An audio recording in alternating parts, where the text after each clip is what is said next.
Hello guys, welcome to my YouTube channel. तो आज हम पढ़ेंगे बायोडाइवर्सिटी एंड इट्स कंजर्वेशन। तो सुनो, स्टार्ट करते हैं। मानो एक एलियन है जो कि दूर गैलेक्सी से आया है हमारे प्लैनेट के विजिट करने। ठीक है, उसने सबसे पहले आते ही क्या देखा कि हमारे पास डिफरेंट डिफरेंट तरीके की लिविंग फॉर्म्स एग्जिस्ट करती हैं। यहाँ तक कि ह्यूमंस, हम खुद एक तरीके से हमारे पास रिच वैरायटी है लिविंग फॉर्म्स की। ठीक है, अलग अलग तरीके के ऑर्गेनिज्म हैं जो कि इस प्लैनेट के अंदर रह रहे हैं। तो वो भी एक तरीके से क्या है, हमारे लिए काफ़ी फैसिनेटिंग चीज़ें हैं। ठीक है, यहाँ तक कि अगर मैं बात करूँ आप लोगों को कि हमारे पास आंट की टोटल 20,000 स्पीशीज़ हैं अर्थ पे, 3 लाख स्पीशीज़ हैं बीटल्स की, 28,000 स्पीशीज़ है फिशेस की, 20,000 स्पीशीज़ हो गई आपके पास ऑर्किड्स की। तो सोच रहे हो हमारे पास कितने डिफरेंट डिफरेंट तरीके की लिविंग फॉर्म्स एग्जिस्ट कर रही हैं। ठीक है, ecologist and evolutionary biologist have been trying to understand the significance. अब देखो, हमारे पास जो इकोलॉजिस्ट होते हैं, कुछ इवोल्यूशनरी बायोलॉजिस्ट हैं, वो भी यहाँ तक कि समझने की कोशिश कर रहे हैं आखिरकार इन सब चीज़ों की ज़रूरत क्या है, भगवान ने इतनी डाइवर्सिटी क्यों बनाई है। तो इस चैप्टर में हम यही देखेंगे कि कितनी डिफरेंट डिफरेंट लिविंग फॉर्म्स हैं।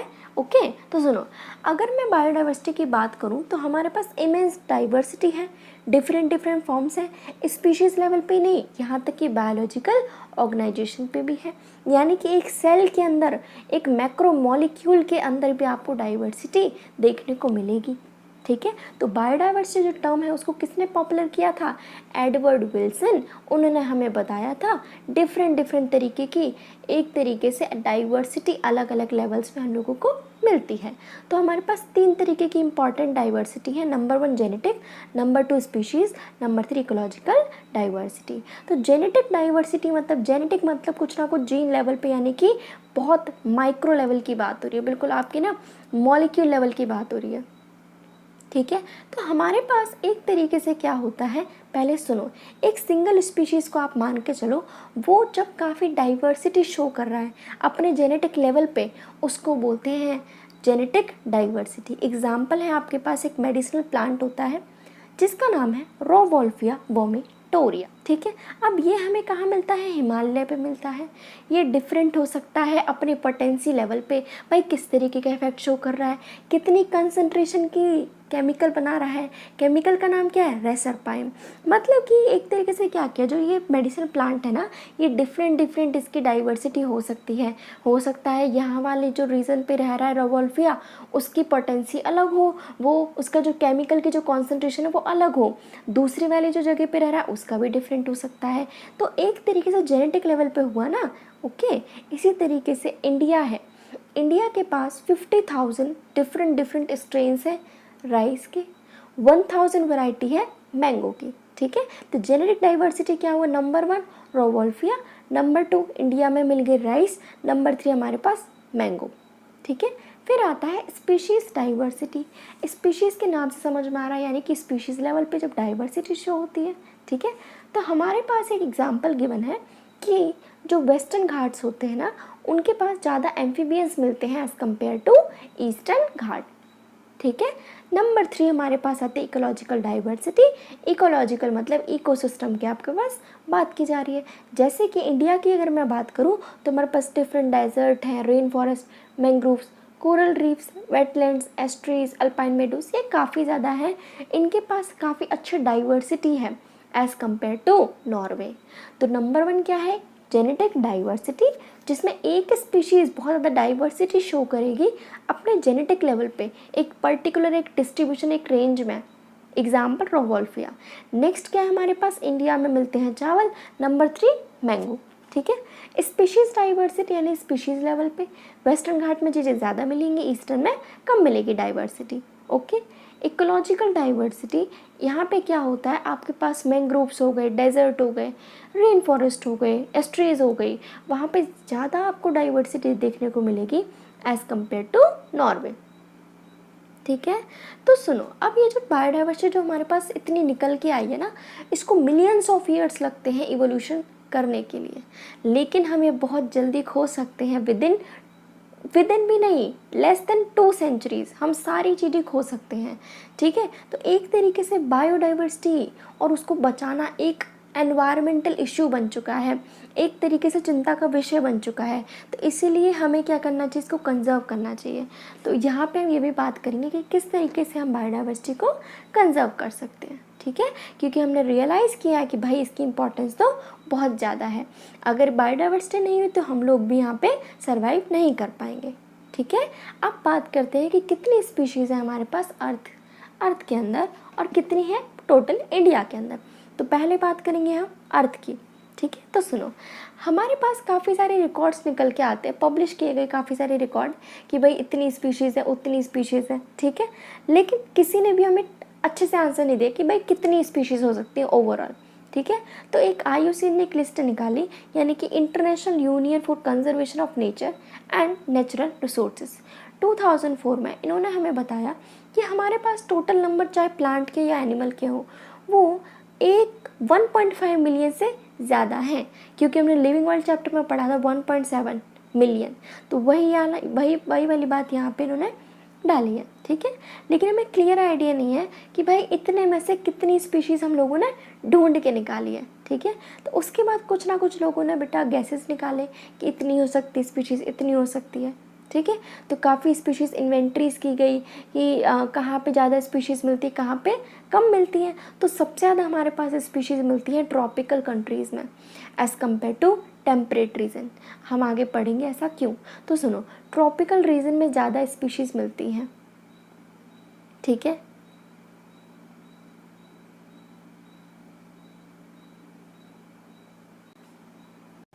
ठीक है, तो काफ़ी सारे गैसेस बनाए गए। गैसेस, इसके बाद क्या है, how many species are there on earth and how many in India. अब ये टॉपिक हम पढ़ने वाले हैं, मतलब कि ओवरऑल अर्थ के अंदर कितनी स्पीशीज़ है और इंडिया के अंदर कितनी है। तो पहले बात करेंगे अर्थ की। तो हमारे पास जैसे कि पब्लिश होते रहते बहुत सारे रिकॉर्ड कि इतनी स्पीशीज़ डिस्कवर्ड हो गई, इतनों के हमने नामकरण कर दिए, लेकिन हमारे पास कोई भी अच्छे से नहीं बता पाया कि अभी कितनी स्पीशीज़ और बाकी हमारे पास अर्थ पे हैं। तो IUCN हमारे पास एक आता है 2004 में, उन्होंने हमें बताया कि टोटल प्लांट और एनिमल को अगर हम लगा के बात करें तो हमारे पास जो स्पीशीज़ का जो नंबर है ना वो 1.5 मिलियन से थोड़ा बहुत ज़्यादा जाने वाला है, ठीक है। तो हमारे पास क्लियर कट आइडिया नहीं था कि अभी और कितनी स्पीशीज़ होनी डिस्कवर बाकी हैं। इसके बाद हमारे पास कुछ एस्टिमेट्स आते हैं जो कि हमें कुछ ना कुछ गैसेस देते हैं कि भाई इतनी हो सकती है स्पीशीज़, इतनी हो सकती है। तो उन्होंने क्या बोला कि स्पीशीज़ को जो हमने एक तरीके से डिस्कवर किया है वो ज़्यादातर कंप्लीट हो चुके हैं टेम्परेट रीजन में as compare to tropical region. इसका मतलब अभी हमारे पास ट्रॉपिक वाले रीजन में स्पीशीज़ का ढूंढना अभी बाकी है, ठीक है। तो बायोलॉजिस्ट ने क्या किया, कंपैरिजन किया टेम्परेट और ट्रॉपिकल स्पीशीज़ का कि कितनी वहाँ पे रिचनेस है। तो उन्होंने पहले स्टडी की इंसेक्ट्स की, फिर उन्होंने एक रेशियो निकाला।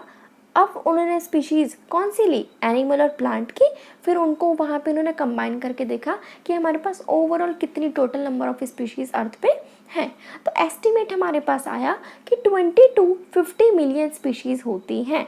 लेकिन हमारे पास एक साइंटिस्ट आते हैं रॉबर्ट मे, जिनका डेटा हम आज भी मानते हैं। तो रॉबर्ट मे ने बोला कि हमारे पास 7 मिलियन स्पीशीज़ ओवरऑल यहाँ पे होती हैं, ठीक है। अब आगे सुनो, let us look at some interesting aspect about earth biodiversity. अब हम बात करने वाले हैं कितनी कितनी डाइवर्सिटी कहाँ कहाँ पे प्रेजेंट हमारे पास हैं। तो पहली बात, मानो आपके पास 100% ओवरऑल स्पीशीज़ है, उसमें से 70% स्पीशीज़ हो गई एनिमल्स की और बाकी 22% हो गई आपके प्लांट्स की, ठीक है।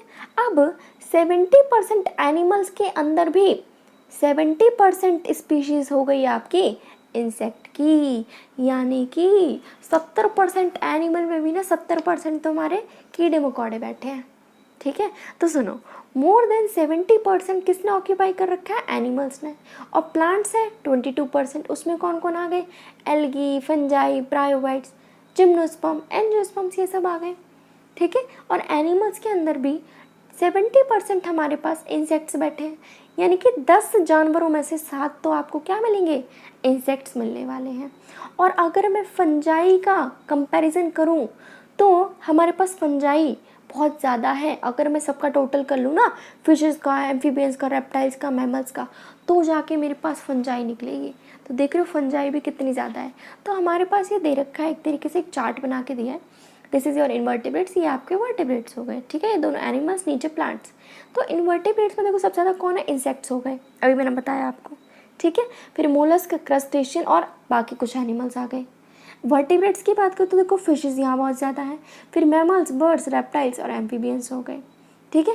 प्लांट्स में देखो फंजाई कितनी ज़्यादा है और बाकी तुम्हारे क्या प्लांट्स हैं, ठीक है। अब सुनो, इसमें और गजब की बात क्या थी, हमने यहाँ पे एक भी प्रोकैरियोट्स को इंक्लूड नहीं किया, क्योंकि बायोलॉजिस्ट को पता ही नहीं था कि भाई प्रोकैरियोटिक स्पीशीज़ कितनी हो सकती हैं।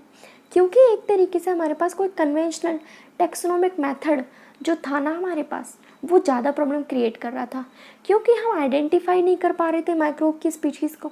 और अगर मैं चाहूँ कि उसे मैं लैब के अंदर कल्चर करूँ तो वो भी पॉसिबल नहीं था, ठीक है। क्योंकि अगर मैं ऐसा करती भी, तो अगर हम एक्सेप्ट भी करते हैं क्राइटेरिया, तो उनकी स्पीशीज़ मिलियंस में रन कर सकती है, उनकी डाइवर्सिटी, ठीक है। तो याद रखोगे प्रोकैरियोट्स को यहाँ पे हमने इंक्लूड नहीं किया था।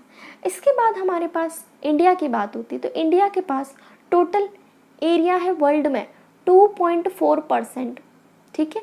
और उसका भी फिर अगर मैं बात करूँ कितनी डाइवर्सिटी शेयर कर रहा है हमारा इंडिया, तो वो है 8.1। सोचो, खुद का लैंड कितना है 2.4% और डाइवर्सिटी कितनी शेयर की इसने 8.1%, ठीक है। तो इसलिए हमारा जो इंडिया है वो 12 मेगा डाइवर्सिटी कंट्री में आता है वर्ल्ड में, ठीक है। यहाँ पे अगर मैं बात करूँ तो 45,000 स्पीशीज़ है प्लांट की, और उसी का डबल करोगे तो एनिमल्स की, यानी 45 प्लांट्स और 90 एनिमल्स की, ठीक है। और अभी तो हमें ये भी नहीं पता कि कितनी स्पीशीज़ डिस्कवर करनी अभी बाकी हैं। अगर मैं रॉबर्ट मे का डेटा लगा के चलूँ तो मेरे पास टोटल 22% स्पीशीज़ तो हम लोगों ने डिस्कवर कर ली हैं, यानी बाकी का जो अगर मैं निकाल के देखूँ तो लगभग 1 लाख स्पीशीज़ प्लांट की और डिस्कवर होनी बाकी हैं, और 3 लाख स्पीशीज़ एनिमल्स की वो भी डिस्कवर होनी बाकी हैं। तो अब इसको करने के लिए हमें मैन पावर की तो ज़रूरत पड़ेगी और कुछ ना कुछ टाइम की ज़रूरत पड़ेगी, तभी ये जाके काम हो पाएगा, ठीक है। लेकिन अब हमारे पास क्या हो रहा है, काफ़ी ज़्यादा ऐसी स्पीशीज़ हैं जो बेसिकली क्या हो रही है, एक्सटेंट होती जा रही हैं। तो इसलिए ना हमें थोड़ा कंजर्व करना चाहिए इन सब चीज़ों को। तो आगे देखो, पैटर्न्स ऑफ बायोडाइवर्सिटी, मतलब हमारे पास बायोडाइवर्सिटी का पैटर्न कहाँ कहाँ किस किस तरीके से होगा। तो हमारे पास क्या क्या होते हैं ना, जैसे कि इक्वेटर हो गया, पोल हो गया, वो हम सब चीज़ें छोटी क्लास में भी पढ़ते आ रहे हैं, ठीक है। तो वही चीज़ें यहाँ पे डिपेंड करेंगी। तो पहले सुनो, हमारे पास चाहे प्लांट की डाइवर्सिटी हो या एनिमल की, वो कहीं पे भी यूनिफॉर्म नहीं होती है, वो डिफरेंट होती है, अनइवन डिस्ट्रीब्यूशन वो शो करती रहेगी, ठीक है। अगर बेटा मैं बात करूँ, हमारे पास लैटिट्यूडनल ग्रेडियंट का मतलब क्या है, स्पीशीज़ डाइवर्सिटी, मानो ये आपके पास अर्थ है, दिस इज़ योर इक्वेटर, और जैसे जैसे हम ऊपर जाएंगे ये आपका पोलर रीजन आता जाएगा। तो जितना आप पोल की तरफ बढ़ोगे उतनी डाइवर्सिटी कम होगी, और जितना आप इक्वेटर के नज़दीक आओगे उतनी डाइवर्सिटी ज़्यादा होगी, ठीक है। तो species diversity decreases as you move from equator towards the pole, ठीक। अब ट्रॉपिक्स का जो रीजन है वो हमारे इक्वेटर पे ही आता है, तो यानी कि ट्रॉपिकल जो फॉरेस्ट होंगे, ट्रॉपिकल जो आपके बेसिकली जो रीजन होगा वो ज़्यादा डाइवर्सिटी वाला होगा, ठीक है। तो ट्रॉपिक्स का जो रीजन है वो है 23.5 डिग्री नॉर्थ से लेके 23.5 डिग्री साउथ से, ठीक है। यहाँ पे ज़्यादा स्पीसीज मिलती हैं एज़ कम्पेयर टू टेम्परेट या फिर पोलर एरियाज। तो अगर मैं बात करूँ इक्वेटर पे सबसे पहले कौन बैठा है, कोलंबिया। कोलंबिया के पास 1400 स्पीशीज़ हैं बर्ड्स की, अपना इंडिया भी पीछे नहीं है। इंडिया पे है 1200 स्पीशीज़, क्योंकि इंडिया का ज़्यादा लैंड एरिया वो भी ट्रॉपिकल लैटिट्यूड पे ही आ रहा है, ठीक है। बीच में कौन बच गया, न्यूयॉर्क। न्यूयॉर्क है 41 डिग्री नॉर्थ पे, उसके पास 105 स्पीशीज़ है। तो इसको कैसे याद रखोगे, 4 + 1 5, ठीक है। 1 को आगे रख दो, ये डिग्री को बीच में बना दो 0, ये याद हो गया। फिर एक ग्रीनलैंड होता है, वो है 71 डिग्री नॉर्थ, इसके पास कितनी है, आपके पास 56 स्पीशीज़ होती हैं, ठीक है। तो एक तरीके से हमने क्या देखा कि जो ट्रॉपिकल वाला जो रीजन है वो ज़्यादा डाइवर्सिटी वाला है।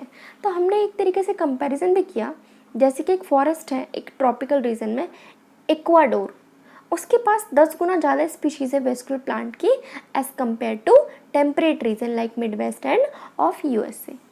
ठीक है, अब हमने अमेज़न रेन फॉरेस्ट का भी नाम सुना है, जो कि हमारे पास ट्रॉपिकल रीजन में ही आता है। उसको हम होम कहते हैं काफ़ी सारे स्पीशीज़ का। क्यों? क्योंकि वहाँ पे 40,000 स्पीशीज़ है प्लांट की, 3,000 स्पीशीज़ है फिशेस की, 1,300 स्पीशीज़ है बर्ड्स की, 427 स्पीशीज़ है मैमल्स की, 427 ही स्पीशीज़ है एम्फीबियंस की। बाकी रेप्टाइल्स हुए और बाकी और तुम्हारे पास 1,25,000 स्पीशीज़ हो गई आपके पास इनवर्टिब्रेट्स की। तो देख रहे हो एक जंगल कितने ज़्यादा लोगों को अपने घर में रख के बैठा हुआ है। ठीक है, तो साइंटिस्ट ने अब सोचा, एस्टिमेट निकाला कि भाई 2 मिलियन इंसेक्ट स्पीशीज़ अभी तो मिलनी और बाकी हैं। क्लियर? अब हमारे पास इकोलॉजिस्ट और कुछ बायोलॉजिस्ट ने हमारे पास कुछ हाइपोथेसिस दिए। ठीक है, नंबर 1 स्पेशिएशन का मतलब यही है कि किस तरीके से टाइमिंग है हमारे पास। ठीक है, जबकि जो टेम्परेट रीजन होते हैं वहाँ पे ग्लेशिएशन बहुत ज़्यादा हुआ था पास्ट में, जबकि ट्रॉपिकल लैटिट्यूड के पास क्या है, जो एक तरीके सीज़न है वो अनडिस्टर्ब्ड होता है, मिलियंस ऑफ ईयर्स तक वहाँ पे कोई भी परेशानी नहीं होती। ठीक है, जिसकी वजह से क्या होगा, स्पीशीज़ डाइवर्सिफिकेशन होता जाएगा। ट्रॉपिकल एनवायरनमेंट लेस सीजनल होता है और ज़्यादा कांस्टेंट होता है, प्रेडिक्टेबल होगा। ठीक है, इसी वजह से अगर कांस्टेंट एनवायरनमेंट रहेगा तो ज़्यादा हमारे पास स्पेशलाइजेशन हो पाएगी, अगर ज़्यादा हो पाएगी तो डाइवर्सिटी भी ज़्यादा होगी, अगर डाइवर्सिटी ज़्यादा है तो प्रोडक्टिविटी भी हम लोगों को ज़्यादा मिलेगी। ठीक है, क्योंकि वहाँ पे सोलर एनर्जी का भी इनपुट ज़्यादा होता है ट्रॉपिक्स में। नेक्स्ट आता है हमारे पास स्पीशीज़ एरिया रिलेशनशिप। इसका मतलब क्या है, सुनो। ये एक साइंटिस्ट थे हमारे पास, अलेक्जेंडर वॉन हम्बोल्ट, जो कि साउथ अमेरिका के जंगल में विजिट करने गए थे। ये थे नेचुरलिस्ट और जियोग्राफर। ठीक है, इन्होंने क्या देखा, जैसे जैसे जंगल में आगे बढ़ते जा रहे थे इन्होंने देखा भाई एक शेर यहाँ मिला, फिर दूसरा यहाँ, तीसरा यहाँ, चौथा यहाँ। इन्होंने क्या देखा कि हमारे पास जो स्पीशीज़ की जो डाइवर्सिटी है वो इंक्रीज़ होती रहती है जैसे जैसे हम एरिया आगे बढ़ेंगे बढ़ेंगे बढ़ेंगे बढ़ेंगे, लेकिन एक लिमिट तक। तो ये एक तरीके से रिलेशनशिप शो करता है, मतलब स्पीशीज़ की रिचनेस बढ़ती जाएगी बढ़ती जाएगी बढ़ती जाएगी जैसे जैसे आप एरिया को एक्सप्लोर करोगे, लेकिन एक लिमिट तक। तो हमारे पास जो ग्राफ बन के आएगा वो क्या होगा, रेक्टेंगुलर हाइपरबोला। ठीक है, तो यहाँ पे इक्वेशन दी है log s = log c + z log a। अब z क्या है हमें बताता है कि लाइन का स्लोप क्या है। ठीक है, तो इकोलॉजिस्ट ने डिस्कवर किया जो z की जो एक तरीके से जो लाइन है उसका जो रेंज है वो होगा 0.1 से 0.2। ठीक है, जितने भी जो टेक्सोनोमिक ग्रुप हो गए, चाहे वो प्लांट्स हो ब्रिटेन के, बर्ड्स हो कैलिफोर्निया के, मोलस्क हो न्यूयॉर्क के, उनका जो स्लोप होगा वो काफ़ी सिमिलर होगा। ठीक है, लेकिन अगर मैं स्पीशीज़ दूसरी तरीके की बात करूं जो कि बहुत बड़े कॉन्टिनेंट्स में रह रहे हैं, ठीक है, लार्ज एरिया को ऑक्यूपाई कर रहे हैं, तो जो उनकी जो स्टीप जो बनेगी ना, जो z वैल्यू वो काफ़ी स्टीपर होगी, उसकी वैल्यू निकलेगी 0.6 से 1.2। ठीक, अब अगर मैं बात करूं हमारे पास फ्रूगी वोरस प्लांट हो गए, बर्ड्स हो गए और मैमल्स हो गए। ठीक है, ट्रॉपिकल फॉरेस्ट में उनका जो स्लोप होता है वो 1.15 तक जाता है। हमें पढ़ना है the importance of species diversity to ecosystem. आखिरकार हमारे पास इतनी जो डाइवर्स तरीके से जो स्पीशीज़ हैं उनकी इम्पॉर्टेंस क्या है इकोसिस्टम के अंदर। तो क्या इनका नंबर स्पीशीज़ का क्या रियल में मैटर करता है जिससे हमारा इकोसिस्टम अच्छे से फंक्शन कर पा रहा है। तो इसका जो क्वेश्चन है बेसिकली इसका जो आंसर है इकोलॉजिस्ट अच्छे से नहीं दे पा रहे हैं। काफ़ी डिकेड्स में इकोलॉजिस्ट मानते थे कि जिस भी कम्युनिटी में ज़्यादा लोग रहेंगे ना, मतलब जिस भी कम्युनिटी में ज़्यादा स्पीशीज़ रहेगी वो ज़्यादा वहाँ पे लोग स्टेबल वहाँ पे रहेंगे एज़ कम्पेयर टू जिनके पास कम स्पीशीज़ है। इसका मतलब मानो एक कम्युनिटी ये एक कम्युनिटी ये, यहाँ पे ज़्यादा स्पीशीज़ रह रही है तो ये ज़्यादा स्टेबल है, यहाँ पे स्पीशीज़ थोड़ी कम है तो ये थोड़ी कम स्टेबल है। ठीक है, तो आखिरकार स्टेबिलिटी का मतलब है क्या बायोलॉजिकल कम्युनिटी में। तो स्टेबिलिटी का मतलब जो कि बदले ना, जिसके हालात चेंज ना हो। ठीक है, अगर मैं बोलूँ कि स्टेबल कम्युनिटी का मतलब क्या है, तो स्टेबल कम्युनिटी वो होती है जो कि वेरिएशन बिल्कुल ना दिखाए। ठीक है, किसमें, प्रोडक्टिविटी में। अगर इस साल इतना अनाज हुआ है तो नेक्स्ट ईयर भी इतना ही अनाज होना चाहिए। ठीक है, दूसरा वो रेजिस्टेंट रहे, कोई मान लो कोई डिज़ास्टर कुछ ना कुछ हो गया, अचानक से कोई डिस्टर्बेंस हो गई, चाहे वो नेचुरल हो या फिर मैन मेड हो, तो वो रेजिस्टेंट होना चाहिए। वो कम्युनिटी, ठीक है। दूसरा एलियन स्पीशीज इन्वेजन, आपके पास अगर कोई रहने आ गया, कोई अटैक कर रहा है आपके ऊपर, तो आपको रेजिस्टेंट रहना है उससे। जैसे हमने पढ़ा था ऑर्गेनिज्म पॉपुलेशन में काफ़ी ज़्यादा ऐसी स्पीशीज़ थी जिसको हम लेक्स में डाल देते थे, तो वहाँ पर रहने वाली जो वहाँ की इंडिजिनस जो चीज़ें रहती थी वो अपने आप वहाँ से वाइप आउट हो जाती थी, ठीक है। So we don't know how these attributes are link to species richness. हमें नहीं पता कि किस तरीके से जो मैंने एट्रीब्यूट्स आप लोगों को बताए हैं कि वो किस तरीके से लिंक कर रहे हैं स्पीशीज रिचनेस के साथ में। ओके फिर आते हैं डेविड टिलमैन, जो कि हमें एक लॉन्ग टर्म इकोसिस्टम एक्सपेरिमेंट करके देते हैं यूजिंग आउटडोर प्लॉट्स। वो क्या करते हैं, मान लो एक प्लॉट ये है, एक प्लॉट ये है, इस प्लॉट में ज़्यादा स्पीशीज़ रखी है उन्होंने, ठीक है। अगर ज़्यादा स्पीशीज़ है तो वो स्टेबल भी ज़्यादा होंगे, यानी वेरिएशन कम दिखाएंगे, ठीक है। अगर ज़्यादा स्पीशीज़ तो प्रोडक्टिविटी भी क्या होगी, ज़्यादा। यहाँ पे मैंने स्पीशीज़ क्या रखी है, कम, तो वेरिएशन भी क्या होगी, ज़्यादा, और प्रोडक्टिविटी क्या होगी, कम। तो इन्होंने क्या बोला, हमारे पास जब उन्होंने एक प्लॉट यूज़ किया जिसमें ज़्यादा स्पीशीज़ रखी थी तो उन्होंने काफ़ी कम वेरिएशन शो की अपने बायोमास के अंदर, ठीक है। दूसरा उनके अंदर डाइवर्सिटी इंक्रीज हो गई, जिसकी वजह से प्रोडक्टिविटी काफ़ी ज़्यादा हम लोगों को देखने को मिली, ठीक है। Although we may not understand completely how species richness contribute to wellbeing of an ecosystem. हालांकि हम नहीं जानते कि किस तरीके से जितनी भी जो स्पीशीज़ की जो रिचनेस है वो कैसे कंट्रीब्यूट कर रही है इकोसिस्टम के अंदर, ठीक है। लेकिन हमने क्या रियलाइज़ किया है कि हमारे पास बायोडाइवर्सिटी रिच है, ठीक है। Is not only essential for ecosystem health but also for human race, कि तुम्हारे पास बायोडाइवर्सिटी जितनी भी है वो ज़रूरी तो है इकोसिस्टम के लिए, साथ साथ हम इंसानों के लिए भी ज़रूरी है ताकि हम लोग सर्वाइव कर सकें, ठीक है। अब फिलहाल टाइम पे हम क्या हो रहा है, हमारे पास स्पीशीज़ का काफ़ी लॉस हो रहा है, ठीक है। तो काफ़ी सारी ऐसी स्पीशीज़ है जो कि बिल्कुल एक्सटिंक्ट हो चुकी हैं। जैसे कि मानो एग्जांपल दिया है, अगर बेटा आपके पास वेस्टर्न घाट इकोसिस्टम में अगर वहाँ पे स्पीशीज़ कम हो, मतलब वहाँ पे लेस फंक्शनल हो जाए वहाँ का इकोसिस्टम, कैसे, मानो एक वहाँ पे ट्री फ्रॉग स्पीशीज़ आपने लॉस्ट कर दी तो क्या कोई फ़र्क पड़ेगा, ठीक है, इतना नहीं पड़ेगा। लेकिन अगर मैं वहाँ से 20,000 कुछ बहुत सारी चीज़ें मैंने वहाँ से पहले वाइप आउट कर दी वहाँ वेस्टर्न घाट से, तो बहुत फ़र्क पड़ेगा ना। तो इससे अब हम आगे एक एक्सपेरिमेंट आएगा, बेसिकली उससे हम समझेंगे कि किस तरीके से इकोसिस्टम काम कर रहा है। एक हाइपोथेसिस दी गई थी, ठीक है। दूसरा एग्जाम्पल दिया आपके पास कि मानो 20,000 आपके पास क्या थी, आंट्स थी, चींटियाँ थी। अगर मानो 15,000 रह गई तो क्या रियल में फ़र्क पड़ेगा, फ़र्क बहुत पड़ता है, ठीक है। तो अब देखो हमारे पास कोई डायरेक्ट आंसर नहीं है इन सब क्वेश्चंस का, लेकिन हमने एक हाइपोथेसिस बनाया जिसे कहते हैं राइवेट-पॉपेट हाइपोथेसिस, राइवेट-पॉपर हाइपोथेसिस, जिसको किसने दिया था, पॉल एलरिच ने, ठीक है। इन्होंने क्या बताया, मानो आपके पास एक एरोप्लेन है, ठीक है। एरोप्लेन, जितना भी तुम्हारे पास एरोप्लेन, उसके पास क्या होते हैं, विंग्स होते हैं, ठीक है। अब एरोप्लेन की जो चीज़ें हैं वो किससे जुड़ी होंगी, नट बोल्ट से जुड़ी रहती है, उन्हें बोलते हैं, क्या बोलेंगे, राइवेट, ठीक है। अब इस चीज़ से आप लोग इमेजिन करना, आपके पास जो एयरप्लेन है यानी जो एरोप्लेन है उसको आप मान के चलो इको सिस्टम, ठीक है। और एरोप्लेन के अंदर जितने भी जो नट बोल्ट लगे हैं उसको मान के चलो स्पीशीज़, ठीक है। हम कंपेयर करके चलेंगे। अब मानो हम लोग ना ट्रैवल कर रहे हैं एरोप्लेन के अंदर, हमारी पूरी फैमिली गई है, तो मानो एक मेंबर ने हमारे ने क्या किया, जो सीट के नीचे जो नट था, बेसिकली जो राइवेट था, उसको निकाल के उसने बैग में रख लिया। सेम उसको देख के दूसरे ने भी यही किया, तीसरे ने भी किया, एंड सो ऑन, हम करते गए। तो फर्स्ट टाइम जब उस किसी ने किया तो इतना फ़र्क नहीं पड़ा, बट जब बार बार आप लोग करते गए तो काफ़ी नुकसान होने लगा ना। अब मान के चलो किसी इंसान ने, अगर जहाँ पे एरोप्लेन के जो विंग्स थे, अगर वहीं का किसी ने पेज खोल दिया तो क्या होगा, पूरा का पूरा क्रैश हो जाएगा आपका एरोप्लेन। तो इससे हम क्या देखते हैं कि धीरे धीरे जब हम अगर एक स्पीशीज हटाएंगे तो ज़्यादा फर्क नहीं पड़ेगा, लेकिन अगर ऐसे हम कर रहे हैं, बार बार कर रहे हैं, तो क्या होगा, हमारे पास काफ़ी फ़र्क दिखेगा, बहुत ज़्यादा प्रॉब्लम आएंगी इकोसिस्टम में।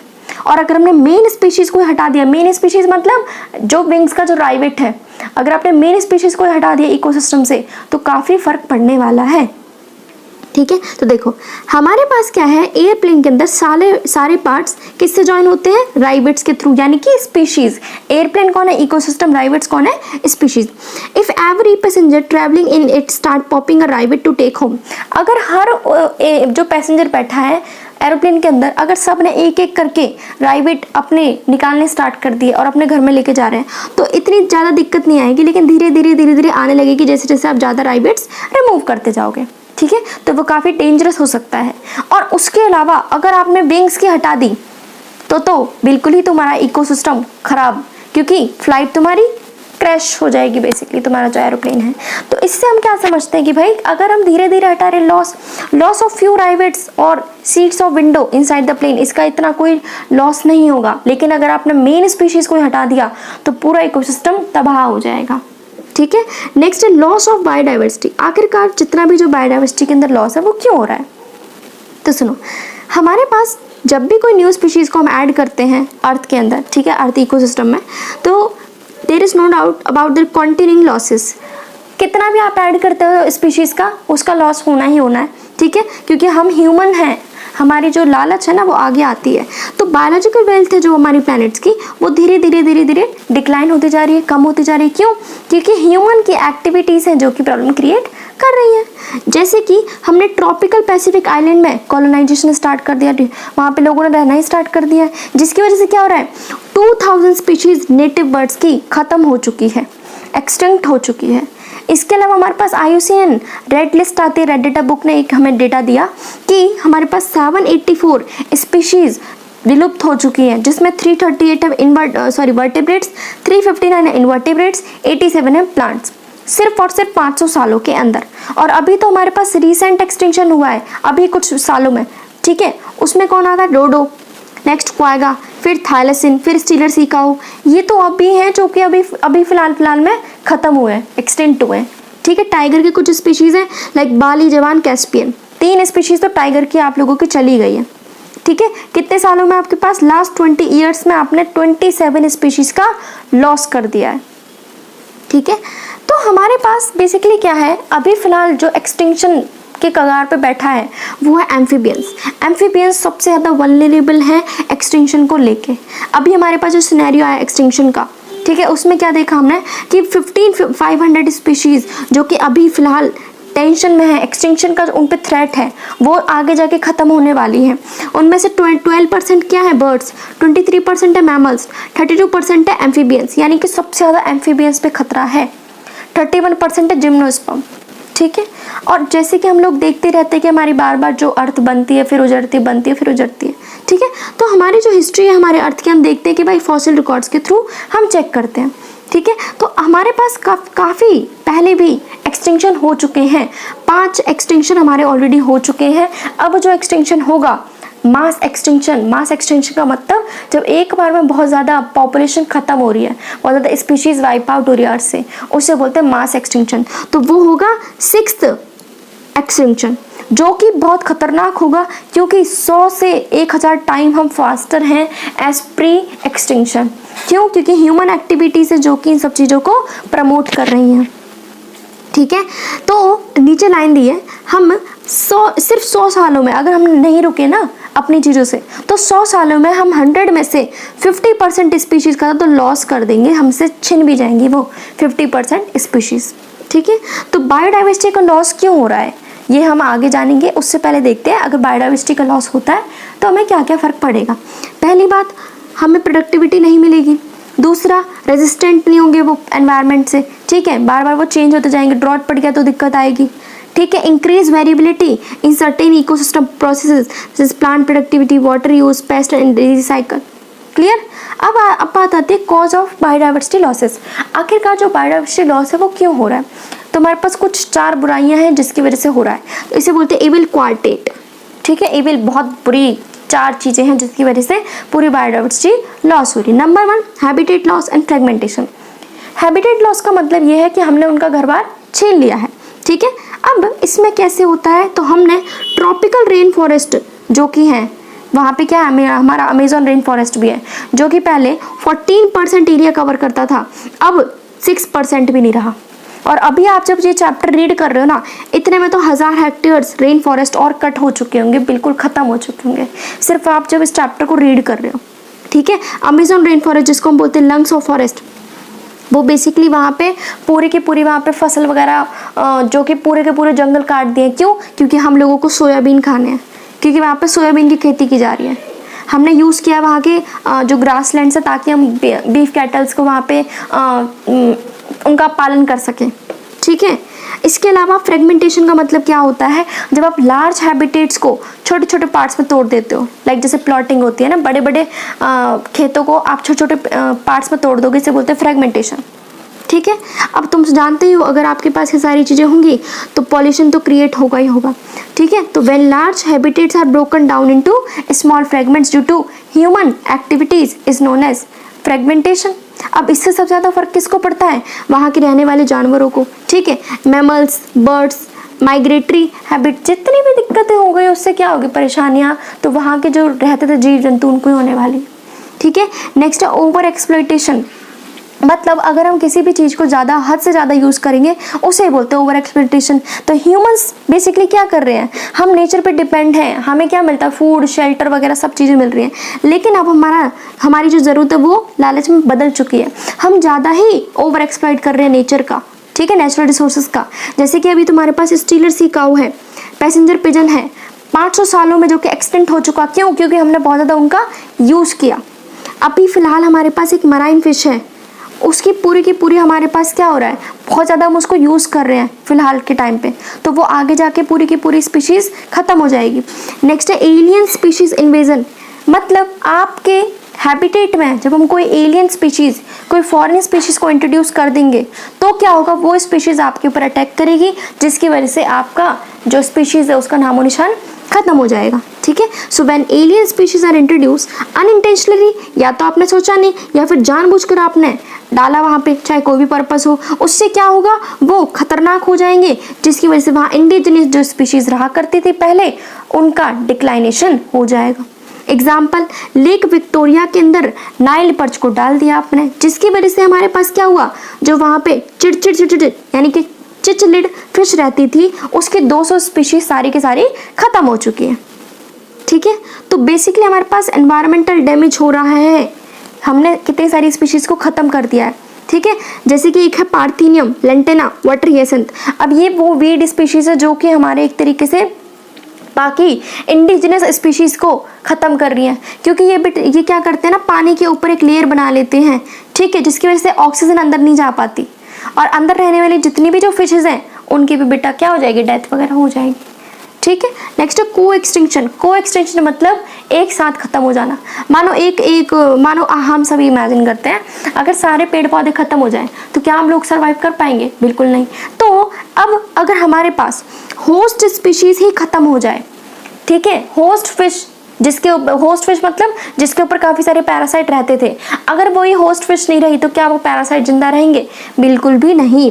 तो when A species become extinct, जब कोई स्पीशीज एक्सटिंक्ट हो जाती है, चाहे वो प्लांट हो या फिर एनी स्पीशीज को, एनिमल स्पीशीज हो, तो उस पर रहने वाली जो दूसरी स्पीशीज है वो भी एक्सटिंक्ट हो जाएगी। एग्जाम्पल, प्लांट पॉलिनेटर म्यूचुअलिज्म, हमने चैप्टर 1 में देखा था, वहाँ पे एक वैस्प और मॉथ की एक वहाँ पे म्यूचुअलिज्म दिखाई थी। ठीक है, नेक्स्ट आता है बायोडाइवर्सिटी कंजर्वेशन। अब बात है हम बायोडाइवर्सिटी को कंजर्व क्यों करें। तो पहली बात तो अपनी लालच के लिए, आगे भी चीज़ें आती हैं। ठीक है, तो सबसे पहले सुनो, हमारे पास 3 तरीके से हम कंजर्व कर सकते हैं, 3 कैटेगरी डिवाइड किया है। नैरोली, छोटी सोच के लिए आप करो कंजर्व, दूसरा यूटिलिटेरियन, तीसरा ब्रॉडली एंड एथिकल। ये हो गया बेसिकली हमारे पास। तो सुनो, नैरोली यूटिलिटेरियन का मतलब हम ह्यूमंस के पास हमें क्या क्या है, बेनिफिट्स मिल रहे हैं, फूड मिल रहा है, firewood, fibre, construction material, industrial products मिल रहे हैं आप लोगों को। ठीक है, tannin, lubricants, dyes, resin, perfumes वगैरह। इसके अलावा मेडिसिन भी आप लोगों को मिल रही हैं।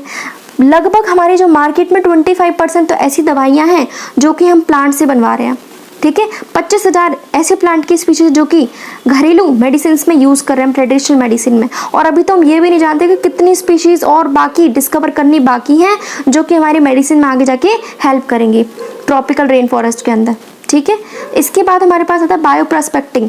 इसका मतलब क्या होता है, exploring molecular genetic and species level diversity for product of economic importance. यानी कि हम क्या करेंगे, किसी भी स्पीशीज़ की मॉलिक्यूलर लेवल पर जाके हम उसको चेक करेंगे कि भाई इसकी इकोनॉमिक इंपॉर्टेंस क्या है। नेक्स्ट आता है ब्रॉडली यूटिलिटेरियन। थोड़ा बड़ा सोचो, इसमें क्या होता है ना, जैसे कि अमेजन फॉरेस्ट है, अब वो क्या है, लंग्स बेसिकली फॉरेस्ट का लंग है। अब वो 20% पूरी ऑक्सीजन देता है हमें वर्ल्ड में। ठीक है, कितनी ज़्यादा आप सोच के देखो, क्या हम बिना ऑक्सीजन के रह सकते हैं? बिल्कुल भी नहीं ना। तो ये क्या है, ब्रॉडली यूटिलिटेरियन। ठीक है।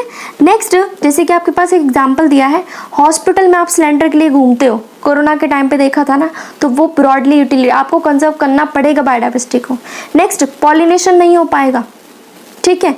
नेक्स्ट, एस्थेटिक प्लेजर, जैसे कि मूवीज़ वगैरह में देखते हैं पेड़ के पीछे आराम से हम लोग है ना मज़े लेते हैं, तो वो क्या एस्थेटिक प्लेजर, एक खुशी के लिए हम जैसे जाते हैं जू वगैरह में जाओ, जंगल वगैरह में जाओ, वहाँ पे वादियाँ होती है ना डिफरेंट डिफरेंट तरीके की। फिर क्या होता है तुम्हारे पास जैसे कि बुलबुल के सॉन्ग, आप कोयल वगैरह इनकी आवाज़ सुन रहे हो, तो वो ब्रॉडली यूटिलिटेरियन है।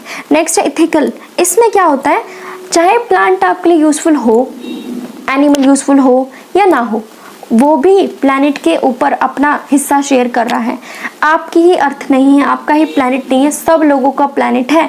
तो चाहे वो यूज़फुल हमारे लिए हो या ना हो, हमारा दायित्व बनता है कि हम किसी को भी कोई नुकसान ना पहुंचाएं। तो millions of plants, animals, microbes, सब लोग यहाँ पे रह रहे हैं जिसके साथ हम प्लैनेट शेयर कर रहे हैं, ठीक है। तो उनके कुछ ना कुछ खुद की तो वैल्यू होगी, इंट्रिंसिक वैल्यू, चाहे हमारे लिए इंपॉर्टेंट हो या ना हो।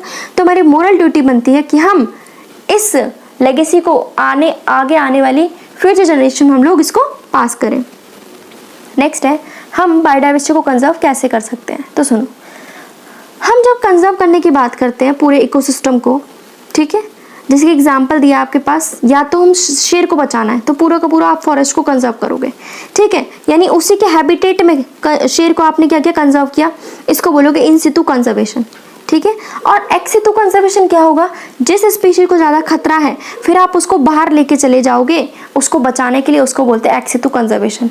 एग्जाम्पल, आप तुम अपने नेशनल पार्क वगैरह में लेके आ जाओ, ठीक है, जूलॉजिकल गार्डन हो गए, बॉटनिकल गार्डन हो गए, तो वो हो गया आपके पास एक्स सितु कंजर्वेशन। तो इन मतलब इनसाइड, यानी कि देखो काफ़ी सारे नेशंस हैं जिसको अनरियलिस्टिक लगता है, इकोनॉमिकली फीजिबल नहीं है कि हम पूरी की पूरी बायोलॉजिकल वेल्थ को कंजर्व कर सकें, ठीक है, लेकिन इसके लिए कुछ ना कुछ कदम उठाए हैं कि एटलीस्ट हम थोड़ा बहुत तो कंजर्व कर सकते हैं। तो नंबर बनाते हैं बायोडाइवर्सिटी हॉटस्पॉट, ये बनाए गए हैं, इसमें हम उस स्पीशीज़ को कंजर्व करते हैं जिसकी स्पीशीज रिचनेस बहुत ज़्यादा है, ठीक है। तो 25 बायोडाइवर्सिटी हॉटस्पॉट हैं, जिनमें से अभी 9 अभी फ़िलहाल ऐड हुए हैं, तो टोटल हो गए 34। पहले कितना था 25, अभी रिसेंटली 9 ऐड हुए हैं, तो टोटल बनेंगे 34। कहाँ पे हैं, वेस्टर्न घाट, श्रीलंका, बर्मा, ठीक है, बर्मा एंड हिमालयास, ये वाले रीजन है जहाँ पे बहुत ज़्यादा बायोडाइवर्सिटी रीजन यहाँ पे कंजर्व हो रहा है, ठीक है। तो 100% में से 2% एरिया वो है जहाँ पे आपके बायोडाइवर्सिटी हॉटस्पॉट हैं, और इसकी वजह से आपके पास 30% एक्सटिंक्शन रुक गया है। तो 2% एरिया में ही रखा है आपने उन लोगों को, जिसकी वजह से 30% एक्सटिंक्शन रुक चुका है जो कि पहले होता था, ठीक है। सो इंडिया में ecological unique and biodiversity regions are legally protective as bio reserve, ठीक है, national park and centuries.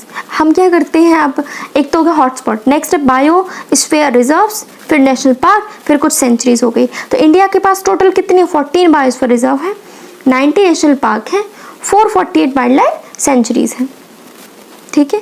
So India के अंदर आप लोग जानते ही हो हमारे पास कुछ रिलीजियस, कुछ कल्चरल ट्रेडिशंस भी होते हैं जिससे हम नेचर को प्रोटेक्ट करते हैं, ठीक है। इसमें हम ट्रीज़ की, वाइल्ड लाइफ की, जितनी भी जो मतलब जंगल वगैरह की जो चीज़ें हो गई उसको हम कंजर्व करके चलते हैं, इससे भी एक तरीके से प्रोटेक्शन हुई।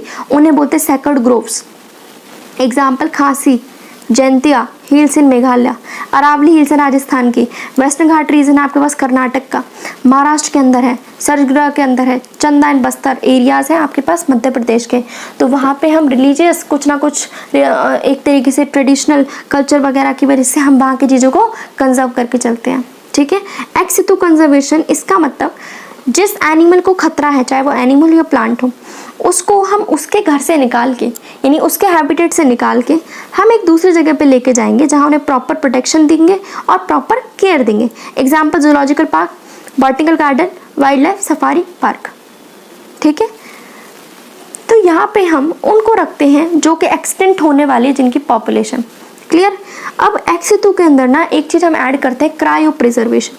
क्या करेंगे, क्रायो प्रिजर्वेशन, मतलब हम प्लांट हो या एनिमल हो, बेसिकली एनिमल के हम क्या करते हैं, गैमेट्स को स्टोर करके रख लेते हैं। मानो एक स्पीशीज जो कि आगे जाके ख़त्म होने वाली है, तो उसके हम अभी से गैमेट्स प्रिजर्व कर लेंगे लिक्विड नाइट्रोजन के अंदर एट -196 डिग्री सेल्सियस पे, और जब वो स्पीशीज़ ख़त्म हो जाएगी तो हम वापस से वो स्पीशीज़ आगे जाके बनवा सकते हैं। और अगर मैं प्लांट्स के केस की बात करूँ तो क्या करोगे, उनके सीड रख लो स्टोर करके, जब वो स्पीशीज़ ख़त्म हो जाएगी तो सीड बैंक से सीड निकालो, वापस से आप उस चीज़ को बनवा सकते हो। ठीक है, तो देखो now gametes of threatened species can be preserve, हम बचा के चल सकते हैं। ठीक है, क्रायो प्रिजर्वेशन टेक्निक के अंदर जो एग है उनको हम फर्टिलाइज करवा सकते हैं इन विट्रो। ठीक है, प्लांट्स को हम यूज़ कर सकते हैं एज अ टिश्यू कल्चर में हम यूज़ करवा सकते हैं, उनके सीड्स को रख लो सीड बैंक के अंदर। फिर देखो बायोडाइवर्सिटी है ना, आप देखो बायोडाइवर्सिटी सबकी है, कोई पॉलिटिकल बाउंड्रीज नहीं है। ठीक है, तो यहाँ पे सभी नेशंस की रिस्पॉन्सिबिलिटी बनती है कि हम चीज़ों को कंजर्व करके चलें। तो इसीलिए हमारे पास हिस्टोरिक कन्वेंशन हुआ, अर्थ समिट हुई रियो डी जेनेरियो में इन 1992, जिसमें सारे नेशंस ने पार्ट प्ले किया ताकि कुछ ना कुछ वो एप्रोप्रिएट मेजर्स कर सके, है ना, कुछ ना कुछ स्टेप्स उठाएं जिससे कि हम यूटिलाइजेशन कर सकें सारी चीज़ों का और बायोडाइवर्सिटी को कंजर्व कर सकें। और अभी रिसेंट में 2002 में हमारे पास फिर से world summit on sustainable development हुआ है, जिसमें 190 कंट्रीज़ ने प्लेज लिया है कि वो एक तरीके से चीज़ों को कंजर्व करके चलेंगे। ठीक है, तो यहाँ पे हमारा चैप्टर फिनिश होता है। जिसको भी पसंद आया तो please do like, subscribe and share.